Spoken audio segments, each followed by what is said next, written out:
They turned women into columns, and the women held anyway. Welcome back to the Truth Club. I'm Vicky Leon. I want to tell you about 6 women.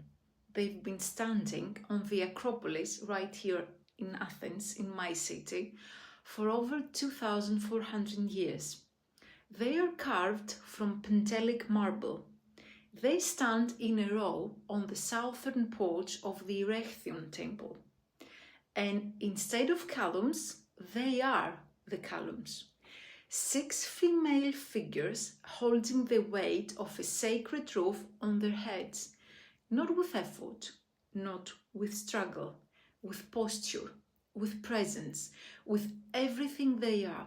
They are called the Caryatids.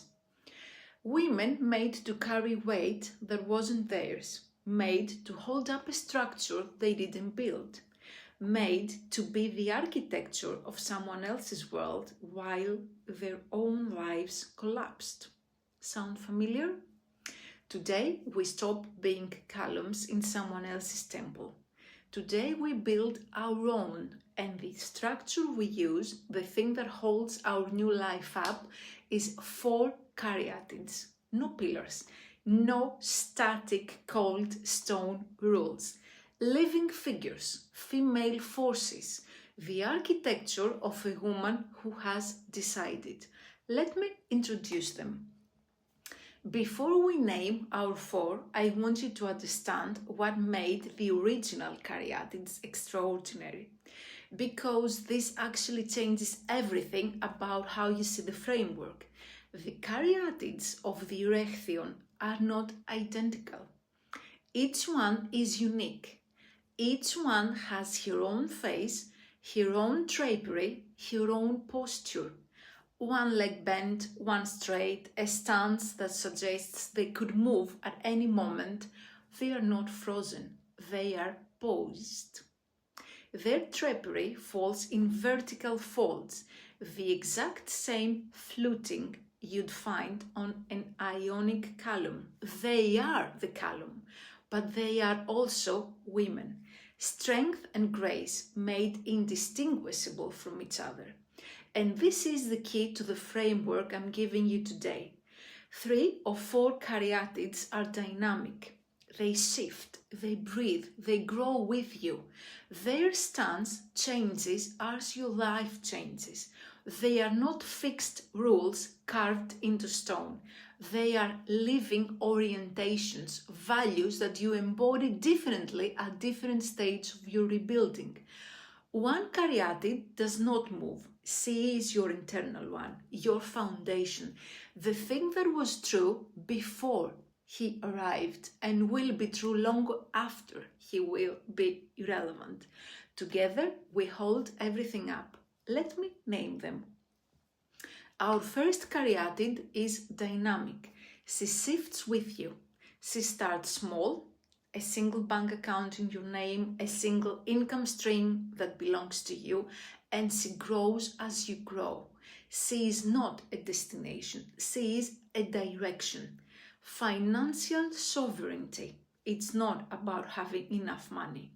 It is about having enough options. When you have options, you have choice. When you have choice, you have freedom. When you have freedom, you have the only thing that matters. I know what it is to have none of this. I know what it is to have built something real with your skills, your time, your intelligence, and to look up one day and realize your name is on none of it. Not the accounts, not the contracts, not the assets. That is not a misfortune. This is architecture, deliberate, calculated architecture designed to keep you in place. The first Caryatid is your answer to that architecture. She is built one decision at a time. One account, for example, in your name only, opening this week if you haven't. Or even if it is empty, the account is the declaration. Second, one income stream, however small, a product, a service, a single paid hour of your expertise, not for the money yet, for the proof that you can generate value independently. Third, one documented record of everything you contributed that has no paper trail, dates, projects, roles. That is your financial fingerprint. She building it now. She bends with you. This caryatid shifts with your circumstances, but she never disappears, because once you have built even the smallest version of financial sovereignty, you have given yourself something no one can take away from you, the knowledge that you can. The second caryatid is also a very dynamic one. She grows deeper as your clarity grows. She is the one that begins the moment you say, even quietly, even just to yourself, this is my story and I am the one who tells it. Narrative sovereignty is not about controlling what people think of you.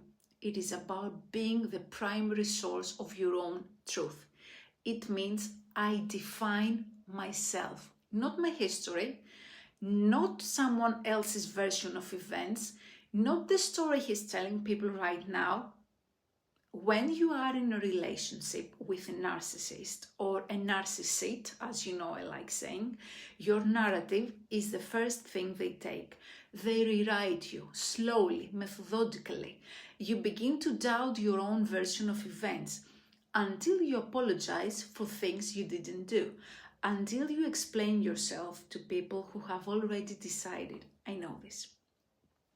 And I want to give this specific behavior its precise name beyond gaslighting: narrative theft. They didn't just hurt you, they stole the story. And as long as you're operating inside their version of who you are, you will make decisions based on false data. You will underchange, underreach, undervalue yourself, because somewhere in this architecture of your choices is still his voice. The second caryatid reclaims the story. Every time you speak your truth in a journal, in a podcast, in a post, in a conversation with one trusted person, you are setting her in place. She deepens.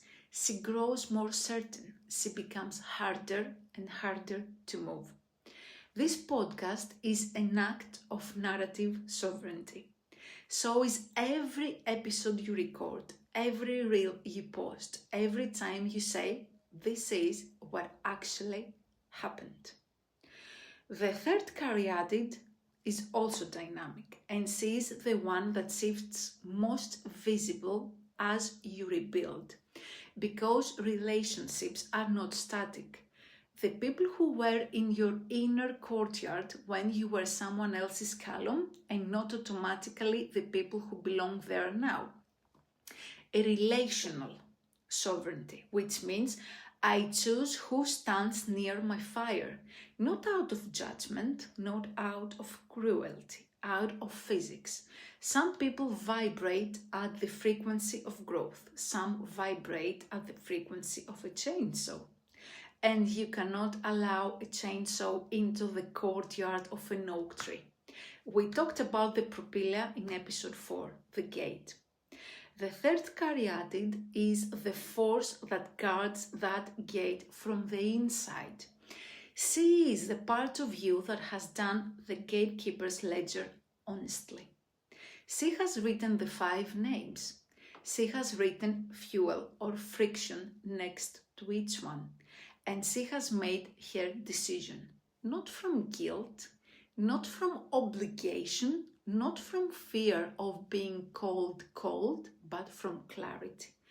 Guilt is not a compass. It is a manipulation tool. The people who trained you to feel guilty for having standards are the same people who benefited from you having none. The third caryatid evolves. At the beginning of your rebuilding, she might be tentative, lowering access levels quietly, creating distance gently. As she grows stronger, she becomes more certain. Eventually, she is the most natural thing in the world. A woman who knows exactly who she is and therefore knows exactly who gets to be near her. She doesn't hate anyone, she just chose differently. And then there is the fourth. The three before her breathe and shift and grow. They are responsive to your life. They change stance as your circumstances change.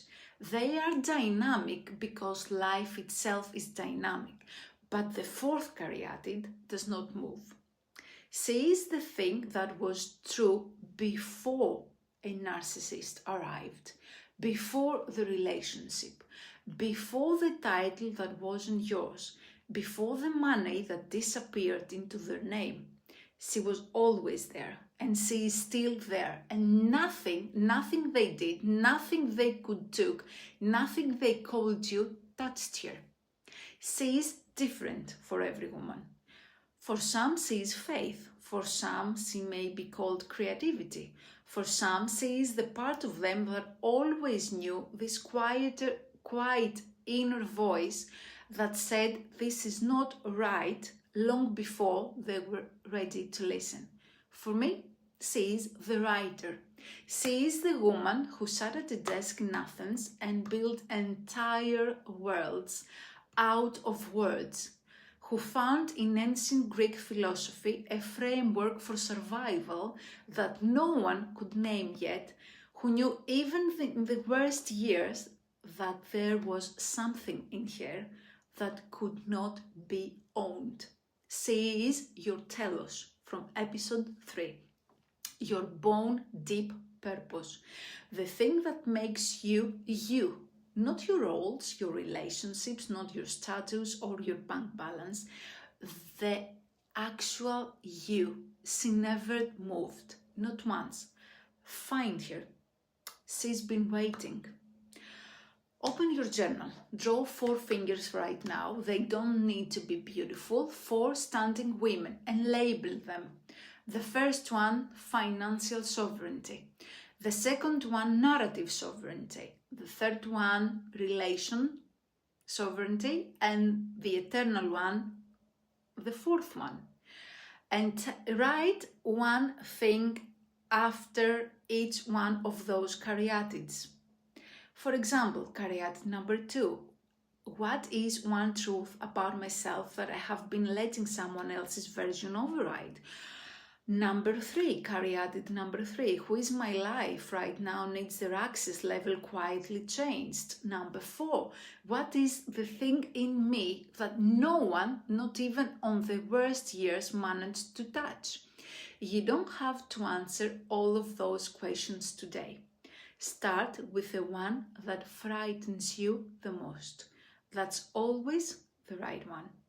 And if you are in the middle of the hardest part, finding a flat, separating finances, navigating a legal process while someone creates friction at every step, hear this. The Caryatids of the Erechtheion temple stood through 2,500 years of wind, war, pollution and theft.